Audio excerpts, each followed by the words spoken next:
नमस्कार दोस्तों, आज हम फिर हाजिर हैं एक नई कथा लेकर। ठाकुर जी की दर्पण सेवा। तो चलो करते हैं शुरू। इस कथा में ठाकुर जी ने किस तरह अपनी लीला दिखाई तो देखते हैं चलो। एक मैया अपने श्याम सुंदर की बड़ी सेवा करती थी।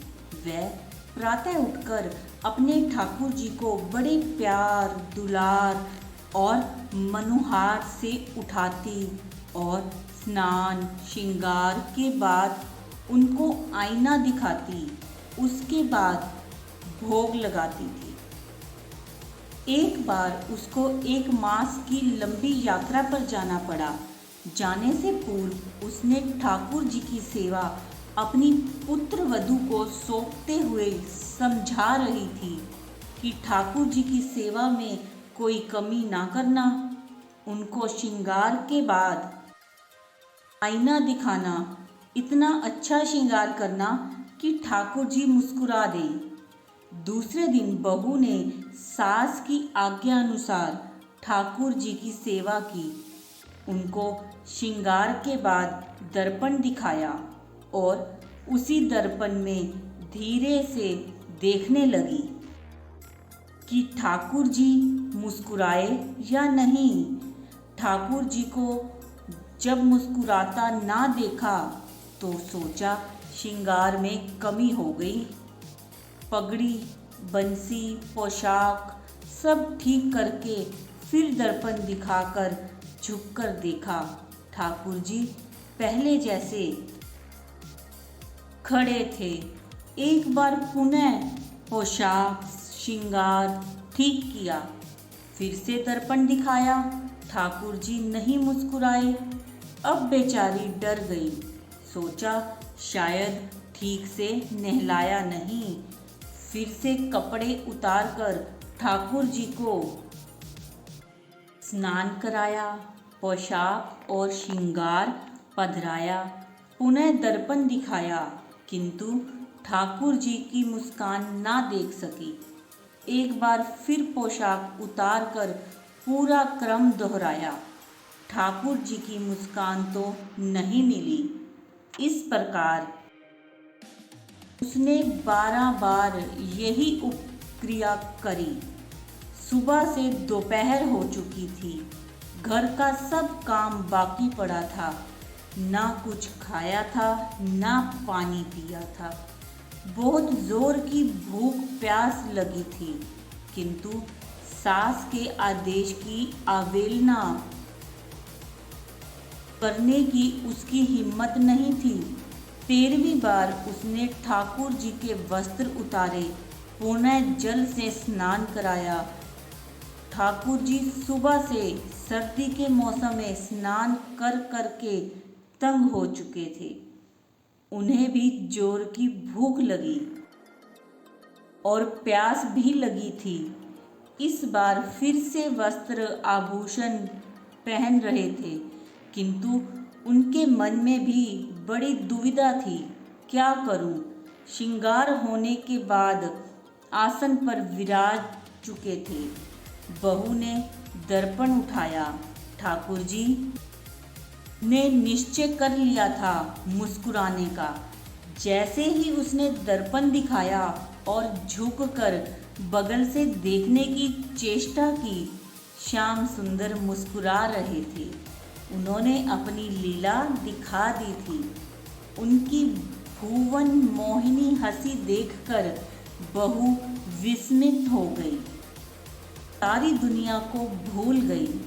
थोड़ी देर में होश में आने के बाद उसको लगा शायद मेरा भ्रम होगा। ठाकुर जी तो हंसे नहीं। उसने पुनः दर्पण दिखाया। ठाकुर जी ने सोचा, प्यारे, अगर भोजन पाना है तो मुस्कुराना पड़ेगा। वो पुनः मुस्कुराने लगे। ऐसी हंसी उसने पहले नहीं देखी थी। वह मंदहास उसके हृदय में बस गया था।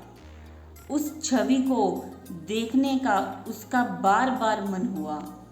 एक बार फिर उसने दर्पण दिखाया और ठाकुर जी को मुस्कुराना पड़ा, उनको अपनी लीला दिखानी पड़ी। अब तो खुशी के मारे वह फूली ना समाई, बड़े प्रेम से उनको भोग लगाया और आरती की। उसके बाद दिन के शेष सेवाएं भी की और रात्रि को शयन करवाया। अगले दिन पुनः उसने पहली बार ही जैसे ही ठाकुर जी को स्नान करा और वस्त्र आभूषण को पहनाकर सुंदर श्रृंगार करके आसन पर विराजित किया और दर्पण दिखाया, तो ठाकुर जी को कल की घटनाओं और भूख को याद किया। ठंडे जल से 13 बार का स्नान याद करके ठाकुर जी ने मुस्कुराने में अपनी भलाई समझी और उन्होंने 3 बार ठाकुर जी को दर्पण दिखाया और उनकी मनमोहक हंसी का दर्शन किया। आगे की सेवा भी क्रम अनुसार पूरी की। अब तो ठाकुर जी रोज ही यही करने लगे, दर्पण देखते ही मुस्कुरा देते। बहू ने सोचा शायद उसको ठीक से श्रृंगार करना आ गया है, वह इस सेवा में निपुण हो गई है। 1 मास के बाद जब मैया यात्रा से वापिस आई, आते ही उसने बहू से सेवा के बारे में पूछताछ की। बहू बोली, मैया मुझे 1 दिन तो सेवा मुश्किल लगी, किंतु अब मैं निपुण हो गई हूँ। अगले दिन मैया ने स्वयं अपने हाथों से सारी सेवा की, श्रृंगार कराया। अब दर्पण लेने के लिए हाथ में उठाया तो ठाकुर जी स्वयं प्रकट हो गए।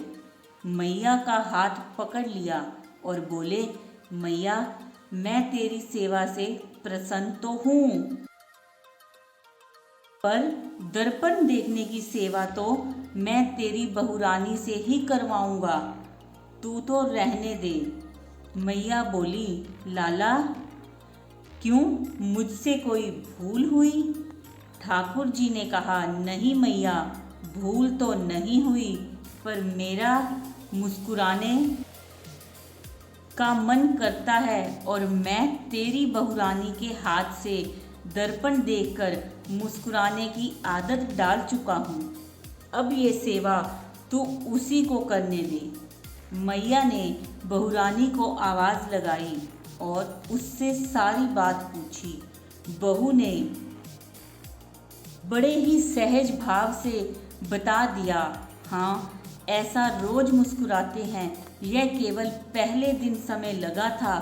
मैया बहू रानी की श्रद्धा और उसकी लगन और ठाकुर जी के दर्शन से अति प्रसन्न हो गई। जय श्री कृष्ण। उसे पता चल गया कि उसकी बहू ने ठाकुर जी को अपने प्रेम से पा लिया है।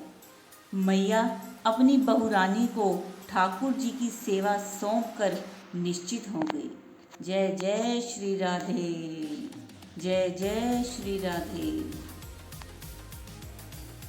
तो दोस्तों ये थी हमारी आज की कथा, ठाकुर जी की दर्पण सेवा से किस तरह उन्होंने उस मैया की बहुरानी को दर्शन दिए और हर रोज दर्पण में मुस्कुराने लगे। ये कहानी आपको कैसी लगी कमेंट्स में ज़रूर बताएं। वीडियो को लाइक करें, शेयर करें और हमारे चैनल को सब्सक्राइब करें। कमेंट्स में जय श्री कृष्णा ज़रूर लिखें। धन्यवाद।